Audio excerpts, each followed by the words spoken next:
Well, there it is. It is a GSI Airstream. I don't know, let me see if I can zoom in on that. 1116. It came in yesterday. I did not have time to videotape any of it just because, well, it's kind of like a mad dash to get this thing put up. I didn't have time to put concrete down, so I took 16-foot long 6x6s and put it on top of that, which it should settle in pretty good on that. There is probably 2 feet of stone underneath there. The wire that goes into the main building is there. It was laying on top of the ground in that conduit. I know it's buried about 3 feet deep there, which is fine. There's no reclaimers on it. They claim you don't need reclaimers on these. So anyway, there it is. The electric's got to come out of there, so I got to get more wire because it's got to come along and then up into the bottom of this box right there, which really shouldn't be any huge deal. Yeah, computer panel, very, very different than my other one. You know, the other one didn't have a computer panel, it had computers in it, but there was no readout or anything, and a lot of this stuff just, you know, it just wasn't there. The roller speed, I can adjust those. They got this it's a little different. The fan is much larger.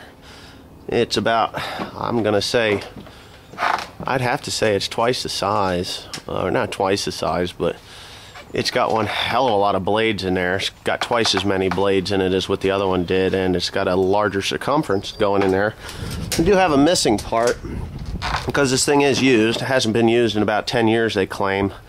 But yeah, right in there. Now, I don't know what that rust-colored shit is up there. It looks like some kind of paint. Well, I can't imagine it's water, but it could be. You never know. But anyways, that thing is really, I'll climb up there. This is a really big and different, very different unit. There's a Baldor motor in there. It's an open motor, which surprised the hell out of me. But anyhow, yeah, so there's the firing units up in there. Now this spark plug, I have no idea why there's a spark plug unit in there also. But they claim this hasn't run in probably 8 years. And yes, it does look like some kind of water or grease or something that was in there. That's just the control valve for the propane. I'm hoping that works still. If not, I'm going to end up taking it apart and cleaning it. I think there's just rubber in there as a diaphragm. Yeah, but it is liquid service, just like the other one. Get my foot down here. Has motor drives, and it's just all around. I don't know whether it's a better machine, but it seems more simple to me, and more easily accessible to the bottom here. If you have a blockage, I don't know if you know anything about grain dryers, but you got a blockage in the bottom, or you want to clean the bottom out, there it is. You see that door opens and closes there, and that cleans out the bottom underneath the auger at the end of the season. There's clean out doors here also above the meters. You just kind of pull these little wedge looking gizmos out, and there's the metering rolls. Way easier than the Matthews company that we had, the MC. So I'm kind of liking that. I've always had a Matthews. Of course, I'm 39, and we had that one for 31 years. I do remember when it showed up here, and we put it in. Of course, I was 9 years old.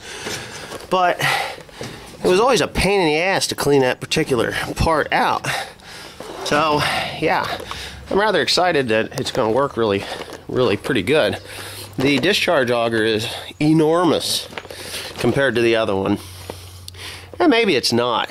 I don't know. I think it is. I think it's probably, this is, I think, a 10-inch auger versus the old one might have been an 8.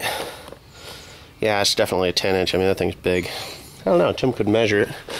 Inside here, let me climb up in there. Yeah, so you want to get to the auger? Boom. There you go. It goes right to the bottom. And you got access to metering rolls, which is really nice. Of course, it says don't operate with this lid up. But if any of the dirt and crap gets stuck on top here from out of there, you just pick that up. It dumps, falls into the auger, and out the bottom. So, yeah. And that is one hell of a fan inside there. The other thing I kind of like about it is the thickness between where the corn rolls in. It's about 16 inches, whereas the old MC was 12. And I'm hoping that it flows better. It should flow better. And it's going to hold a lot more grain. But this is what you call a staged batch. Continuous or staged batch, which will run continuously, or dry it and dump it. So, yeah. This looks pretty good. Got a little bit of damage to it. I mean, we're missing a screw here, which isn't really any big deal. This got broke off of here, that box. They just taped it back on, but I think I can just buy that pretty easily, or somehow, you know, bolt it fast. You can take it off from the fan in there. Oh yeah, we do. We actually have one on a fan. Maybe Tim can get that off of there. Oh yeah. So anyway, we're gonna get her going today. Okay, we've worked all day on this thing. We are not drying corn yet, but we do have a nice new walkway to get back here. All this patio stone the guy had given me, I figured this would be a good place to put it so that I'm not traipsing through the mud every 10 minutes.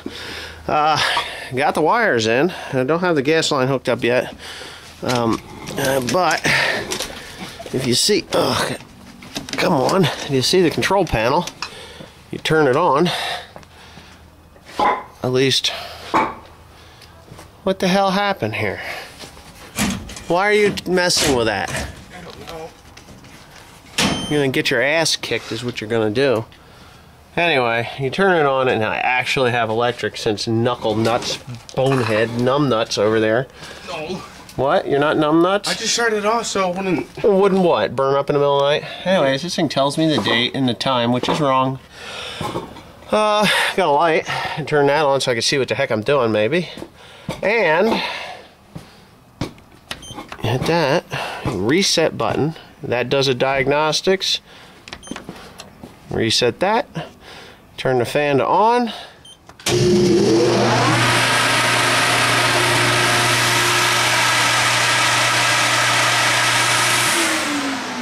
Runs for a couple of seconds. Because there's no corn in there, it says airflow, no airflow, fan 1 failure. Of course, then it beeps at you, but you hit the reset or the stop button, she lights back up, and that's done. Heater can go off, load auger, manual. Boom. That's a running. I haven't got it hooked up yet. We can shut that off. We don't need that. Unload. Hit that. No? What we got? That's the unload. The thing is metering out. Rolling out 200, 300, probably 400 and some odd bushels an hour. 390. It's on the 2-speed side, so that's continuous. But that'll increase and decrease as I want it to. It's on the low speed now, I believe.